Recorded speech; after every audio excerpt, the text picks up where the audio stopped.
নাগরিক জীবনের কোলাহল থেকে কিছুটা স্বস্তি ও মানসিক প্রশান্তির খুঁজে এভাবে আড্ডায় মাতেন এমন নিরিবিলি পরিবেশে। বলছি চট্টগ্রাম নগরীর ফুসফুসখ্যাত সিআরবির কথা।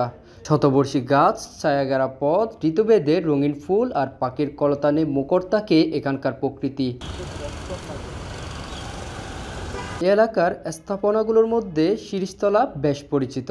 মাঝে খেলার মাঠ, চারপাশে সিঁড়ি দিয়ে ঘেরা এই জায়গায় ফুটবল, ক্রিকেট, কাবাডি খেলে নিজেদের বিনোদনের খোরাক মেটানোর চেষ্টা করেন কিশোররা। আঁকাবাঁকা পিচঢালা সড়কের দুই পাশে দাঁড়িয়ে থাকা শতবর্ষী বৃক্ষগুলো চট্টগ্রামের সংগ্রাম, স্লোগান, প্রেমসহ বহু পরিবর্তনের জীবন্ত সাক্ষী। বন্ধু বান্ধব মিলে কথা বলি, পরিবেশটাও সুন্দর, গাছপালা করা, প্রাকৃতিক সৌন্দর্য, মানে কোনো এখানে পুরাই অথেন্টিক। আমাদের উচিত বাচ্চাদেরকে নিয়ে আসা বিকেলবেলার টাইমে খেলার জন্য।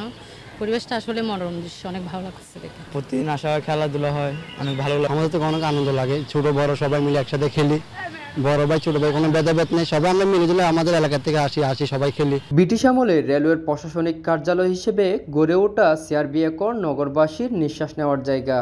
সকাল বিকেল হাঁটাহাঁটি, ব্যায়াম কিংবা প্রকৃতির নিঃশব্দ সৌন্দর্য উপভোগ করতে ভিড় করেন বহু মানুষ। এখানে যখন পা রাখছি তখন আমার যে মেন্টালি একটা আমি স্ট্রেসে ছিলাম, এটা একদম রিলিভ হয়ে গেছে। বসে আড্ডা করতেছি বান্ধবীকে নিয়ে, এটাই আলাদাই মজা। না, ভালো লাগে, জিনিসটা উপভোগ করার মতো জায়গা একটা। ঠান্ডা থাকতে এই পরিবেশটা সবসময় ঠান্ডা থাকে, এখন তো ঠান্ডার মধ্যে এমনি ঠান্ডা। সিআরবির পুরো এলাকা জুড়ে রয়েছে শতবর্ষী রেন্ট্রি ও শিরীষ গাছ। আছে জারুল, নিম, সেগুন, পিটালি, ডুমুর, কোরই, পাকুড়, এমনকি আমজামু। সিআরবিতে এখন পর্যন্ত মোট 223টি উদ্ভিদ প্রজাতি সংগ্রহ করা হয়েছে। এই বৃক্ষগুলোর মধ্যে 183টি ওষুধি। এই বৃক্ষগুলো বিভিন্ন রোগের চিকিৎসায় ব্যবহৃত হয়। শুধু গণ ওষুধ নয়, আধুনিক মেডিকেল সায়েন্সেও এইসব উদ্ভিদের ব্যবহার রয়েছে। সিআরবির এই প্রাকৃতিক পরিবেশ রক্ষায় আরও কার্যকরী পদক্ষেপ নেওয়ার জন্য সরকারি সচেতনতা ক্যাম্পেইনের প্রয়োজন বলে মত সাধারণ মানুষের।